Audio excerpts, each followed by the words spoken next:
साईं बाबा की जय। अध्याय 39। इस अध्याय में बाबा ने गीता के एक श्लोक का अर्थ समझाया है।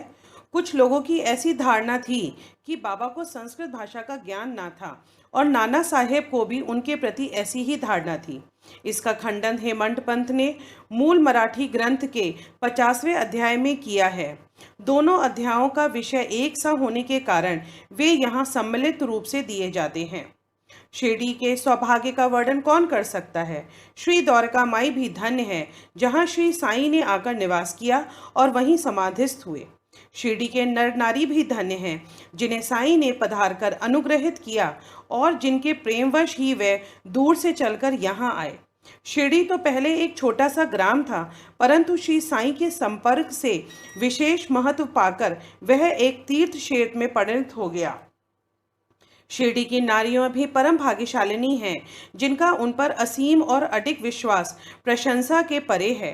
आठों प्रहर काम काज करते, पीसते, अनाज निकालते, गृह कार्य करते हुए वे उनकी कीर्ति का गुणगान किया करती थीं। उनके प्रेम की उपमा ही क्या हो सकती है।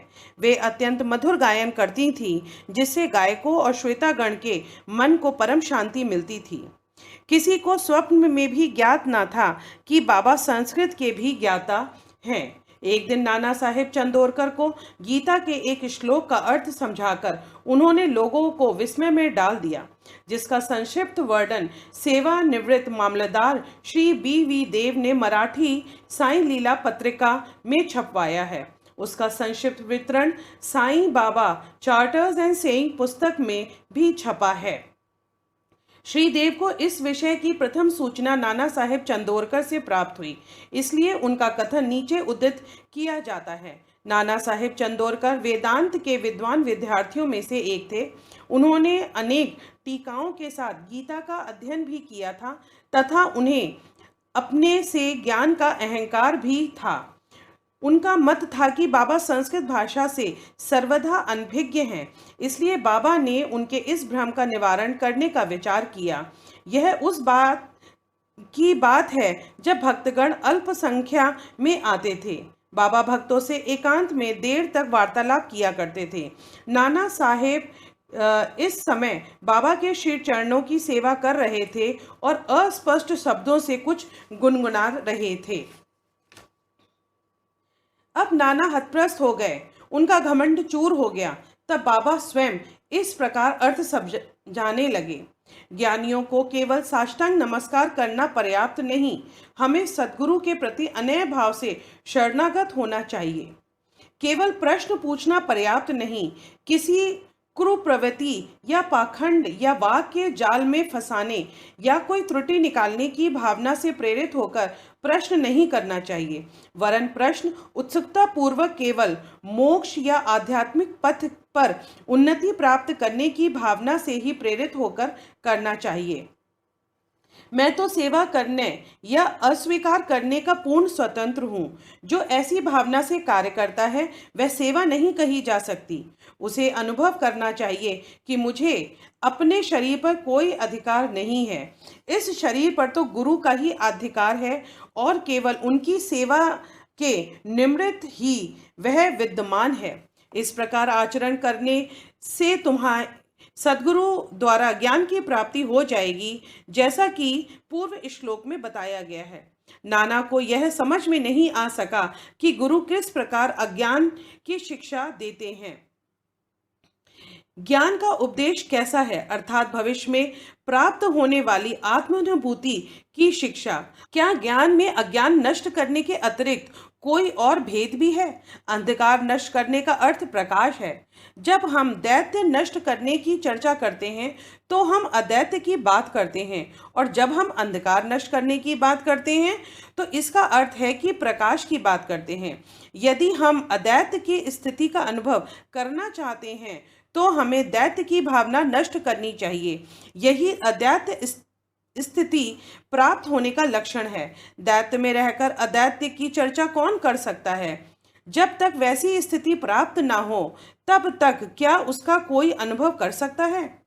शिष्य श्री सद्गुरु के समान ही ज्ञान की मूर्ति हैं। उन दोनों में केवल अवस्था, उच्च अनुभूति, अद्भुत अलौकिक सत्य, अद्वितीय योग्यता और ऐश्वर्य योग में भिन्नता होती है। सद्गुरु निर्गुण निराकार सच्चिदानंद है। वस्तुतः वह केवल मनुष्य जाति और विश्व के कल्याण से निमित्त स्वेच्छा पूर्वक मानव शरीर धारण करते हैं, परंतु नर देह धारण करने पर भी उनकी सत्ता को अनंतता में कोई बाधा उत्पत्ति नहीं होती। उनकी आत्मोपलब्धि, लाभ, दैविक शक्ति और ज्ञान सदा एक से रहते हैं। शिष्य का भी तो यथार्थ में वही स्वरूप है, परंतु अनगिनत जन्मों के कारण उसे अज्ञान उत्पन्न हो जाता है और उसी के वशीभूत होकर उसे भ्रम हो जाता है तथा अपने शुद्ध चैतन्य स्वरूप की विस्मृति हो जाती है। जैसा कि वहां बतलाया गया है, उसे भ्रम हो जाता है कि मैं जीव हूँ, एक प्राणी हूँ, दुर्बल और असहाय हूँ। गुरु इस अज्ञान रूपी जड़ को काटकर फेंक देते हैं और इसलिए उसे उपदेश करना पड़ता है। ऐसे शिष्य को जो जन्म जन्मांतरों से ये धारणा करता आया है कि मैं तो जीव, दुर्बल और असहाय हूँ, गुरु सैकड़ों जन्मों तक ऐसी शिक्षा देते हैं कि तुम ही ईश्वर हो, सर्वशक्तिमान और सामर्थ हो, तब कहीं जाकर उसे किंचित मात्र भास होता है कि वह यथार्थ में मैं ही ईश्वर हूँ। सतत भ्रम में रहने के कारण ही उसे ऐसा भास होता है कि मैं शरीर हूँ, एक जीव हूँ तथा ईश्वर और यह विश्व मुझ पर एक भिन्न वस्तु हैं। यह तो केवल एक भ्रम मात्र है जो अनेक जन्म धारण करने के कारण उत्पन्न हो गया है। कर्मानुसार प्रत्येक प्राणी को सुख दुख की प्राप्ति होती है। इस भ्रम, इस त्रुटि और इस अज्ञान की जड़ को नष्ट करने के लिए हमें स्वयं अपने से प्रश्न करना चाहिए कि यह अज्ञान कैसे पैदा हो गया है, वह अज्ञान कहाँ है, और इस त्रुटि को दिग्दर्शन करने के लिए यह उपदेश कहते हैं। अज्ञान को नीचे लिखे उदाहरण हैं। मैं एक जीव प्राणी हूँ, शरीर ही आत्मा है, मैं शरीर हूँ। ईश्वर, विश्व और जीव भिन्न भिन्न तत्व हैं। मैं ईश्वर नहीं हूँ, शरीर आत्मा नहीं है। इसका ज्ञान न होने कि ईश्वर, विश्व और जीव एक ही हैं। जब तक इन त्रुटियों से उसे दिग्दर्शन नहीं कराया जाता, तब तक शिष्य को यह कभी अनुभव नहीं हो सकता कि ईश्वर, जीव और शरीर क्या है, उनमें क्या अन्योश्रित संबंध है तथा वे परस्पर भिन्न हैं या अभिन्न हैं अथवा एक ही हैं। इस प्रकार की शिक्षा देना और भ्रम को दूर करना ही अज्ञान का ज्ञानोपदेश कहलाता है। अब प्रश्न यह है कि जीव जो स्वयं ज्ञान मूर्ति है, उसे ज्ञान की क्या आवश्यकता है? उपदेश का हेतु तो केवल त्रुटि को उनकी दृष्टि में लाकर अज्ञान को नष्ट करना है। बाबा ने आगे कहा कि परिपात का अर्थ है शरणागति। शरणागत होना चाहिए तन मन धन से। कृष्ण अन्य ज्ञानियों की ओर क्यों संकेत करते हैं?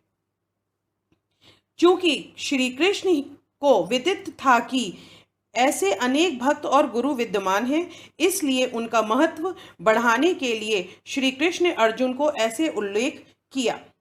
बाबा को जो कुछ आज करना चाहते हैं उसकी चर्चा वे कभी नहीं करते थे। प्रत्युत्तर आसपास ऐसा वातावरण और परिस्थितियां का निर्माण कर देते थे कि लोगों को बाद में उसका निश्चित परिणाम देखकर बड़ा अचंभा होता था। समाधि मंदिर इस विषय का उदाहरण है। नागपुर के प्रसिद्ध लक्षाधिपति श्रीमान बापू साहेब बूटी सकुटुंब शिरडी में रहते थे। एक बार उन्हें विचार आया कि शिरडी में स्वयं का एक वाड़ा होना चाहिए। कुछ समय के पश्चात जब वे दीक्षित वाड़े में निद्रा ले रहे थे तो उन्हें एक स्वप्न आया। बाबा ने स्वप्न में आकर उनसे कहा कि तुम अपना एक वाड़ा और एक मंदिर बनवाओ। श्यामा को भी वही शयन कर रहा थे और उन्हें भी ठीक वैसा ही स्वप्न देखा। बापू साहेब जब उठे तो उन्होंने श्यामा का रुदन करते देखा। उससे रोने का कारण पूछा। तब श्यामा कहने लगा, अभी अभी मुझे एक स्वप्न आया था कि बाबा मेरे बिल्कुल समीप आए और स्पष्ट शब्दों में कहने लगे कि मंदिर के साथ वाड़ा बनवाओ। मैं समस्त भक्तों की इच्छाएं पूर्ण करूंगा। बाबा के मधुर और प्रेम पूर्वक शब्द सुनकर मेरा प्रेम उमड़ पड़ा और गला रुंध गया और मेरी आंखों से अश्रुधारा बहने लगी, इसलिए मैं जोर से रोने लगा। बापू साहेब बूटी को आश्चर्य हुआ कि दोनों के स्वप्न एक से ही थे। धनवान तो वो थे ही। उन्होंने वाड़ा निर्माण करने का निश्चय कर लिया और श्यामा के साथ बैठकर एक नक्शा खींचा। काका साहेब दीक्षित ने भी उसे किया कि जब नक्शा बाबा के समक्ष प्रस्तुत किया जाएगा तो तुरंत ही स्वीकृति दे दी। अब निर्माण कार्य प्रारंभ कर दिया गया और श्यामा की देखरेख में नीचे मंजिल, तहखाना और कुआं बनकर तैयार हो गए। बाबा भी लैंडी को आते जाते समय परामर्श दे दिया करते थे। आगे यह कार्य बापू साहेब जोग को सौंपा गया।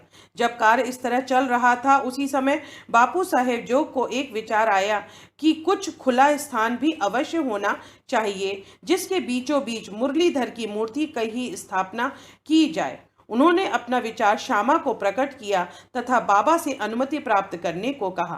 तब बाबा वाड़े के पास से जा रहे थे, तभी श्यामा ने बाबा से प्रश्न किया था। श्यामा का प्रश्न सुनकर बाबा ने स्वीकृति देते हुए कहा, जब मंदिर का कार्य पूर्ण हो जाएगा तब मैं स्वयं यहाँ निवास करूंगा। और वाड़े की ओर दृष्टिपात करते हुए कहा, जब वाड़ा पूर्ण बन जाएगा तब हम सब लोग उसका उपभोग करेंगे, वहीं रहेंगे, घूमेंगे फिरेंगे और दूसरे के हृदय से लगाएंगे और आनंद पूर्वक विचारेंगे।